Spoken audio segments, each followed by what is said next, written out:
दोस्तों, पुंछ में 5 जवानों के शहीद होने के बाद अभी तक मोदी साइलेंट हैं। अजीत डोभाल भी बिल्कुल खामोश हैं। एस जयशंकर इंटरनेशनल लेवल पर ताबड़तोड़ मीटिंग्स कर रहे हैं।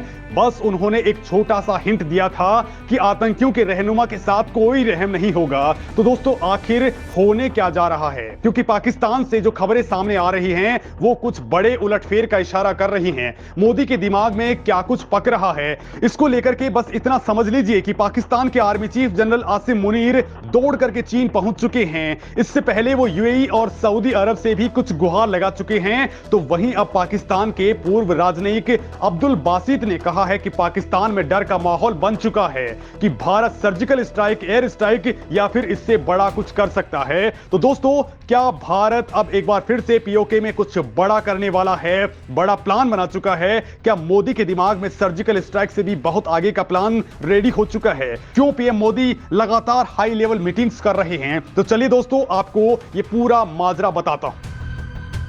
दोस्तों, 20 अप्रैल को भारत के पुंछ में जवानों पर हमला करने की पाकिस्तान ने एक बड़ी गलती कर दी और उसके बाद पाकिस्तान की सेना ने एक तो अचानक से सीमा पर अपना जमावड़ा बढ़ा दिया है। तो वहीं पुंछ कांड के बाद पूर्व राजनयिक अब्दुल बासित ने कहा है कि भारत पाकिस्तान पर एक और सर्जिकल स्ट्राइक कर देगा। बासित ने कहा कि इस घटना के बाद पाकिस्तान में डर का माहौल है। लोग एक और सर्जिकल स्ट्राइक या एयर स्ट्राइक या इससे भी बड़ी घटना की चर्चा कर रहे हैं। उनके मुताबिक अगले साल भारत में चुनाव होने वाले हैं और चुनाव से पहले भारत ऐसा कर सकता है। हालांकि दोस्तों, बासित अपनी आर्मी की तरह पुंछ हमले को सही ठहराने की कोशिश में जुट गए।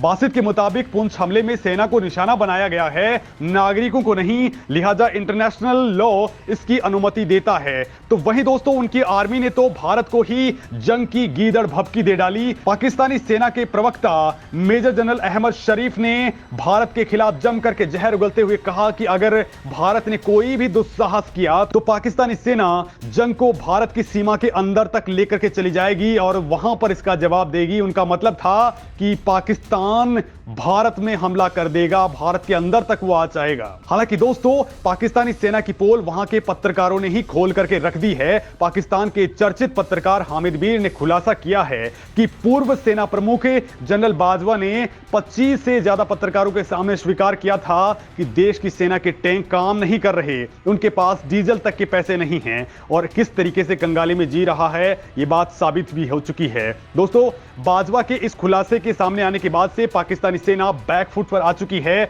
और उसने अचानक से प्रेस कॉन्फ्रेंस करके सफाई देने की कोशिश की। लेकिन दोस्तों, अंदर खाने पाकिस्तानी सेना अपनी पुंछ वाली गलती पर बहुत पछता रही होगी, क्योंकि पुंछ वाली गलती उसे बहुत भारी पड़ने वाली है। क्योंकि एक तो भारतीय सेना लगातार अब कश्मीर के अंदर हमलावरों की तलाश कर रही है, तो वहीं अब पीओके में बड़ा ऑपरेशन लॉन्च किया जा सकता है, क्योंकि इंडियन इंटेलिजेंस को वो इंफॉर्मेशन मिल चुकी है जो पाकिस्तान को बहुत भारी पड़ेंगी और इसके चलते उसने एलओसी पर बड़ी संख्या में हथियार और सेना के जवानों को तैनात कर दिया है। चीन से खैरात में मिले अत्याधुनिक हथियार, मोर्टार, हैवी शेल्स और तमाम घातक असलहे भी रिपोर्ट किए गए हैं। इतना नहीं, पाकिस्तान ने अपनी सरहदों के पास के गांवों को भी खाली करवाना शुरू कर दिया है, जो इशारा करता है कि पाकिस्तान में भारत की कार्रवाई का खौफ किस कदर है। क्योंकि दोस्तों, मोदी सरकार फिलहाल साइलेंटली प्लान में जुटी है और इसी से पाकिस्तान की धड़कनें बढ़ चुकी हैं। पाकिस्तान ने चीन के दिए हुए HQ-16 डिफेंस सिस्टम्स को हटा करके अमेरिकी सिस्टम लगा दिए हैं। पीओके में सतह से हवा में मार करने वाली मिसाइल के 3 कंट्रोल रूम्स बना डाले हैं। भारत के खिलाफ पाकिस्तान चीन के साथ मिलकर के अब मोर्चाबंदी कर रहा है। पाकिस्तानी सेना ने स्कर्दू एयरबेस पर JF-17 फाइटर जेट्स को तैनात कर दिया है। पाकिस्तानी सेना ने इलाके को सैन्य छावनी में तब्दील कर दिया है। सेना ने यहां बसे लोगों को इलाका खाली करने का अल्टीमेटम दे दिया है। दोस्तों, इसके साथ ही पाकिस्तानी सेना ने इस इलाके में कुछ अंडरग्राउंड कंटेनमेंट्स भी बनाए हैं। इन एस्टेब्लिशमेंट्स में बड़ी तादाद में विध्वंसक हथियारों को स्टोर करके रखा गया है। ये हथियार पाकिस्तान को चीन ने ही मुहैया करवाए हैं। दोस्तों, पुंछ में सेना की गाड़ी पर हुए हमले में भी चाइना मेड हथियारों का ही इस्तेमाल हुआ है। तो आप इससे साफ तौर पर अंदाजा लगा सकते हैं कि इसमें पाकिस्तानी सेना की ही मिली भगत है। तो वहीं दोस्तों, पाकिस्तानी आर्मी चीफ आसिम मुनीर ने भी पाकिस्तानी आर्मी के टॉप जनरल से एलओसी पर किसी भी स्थिति के मद्देनजर ऑपरेशनल तैयारियों के हाई स्टैंडर्ड को बरकरार रखने के लिए कहा है। दूसरी ओर भारत ने भी बेहद सीक्रेट ऑपरेशंस लॉन्च कर रखा है। अब मोदी के किसी भी फोन के साथ ही बड़ा खेल हो सकता है।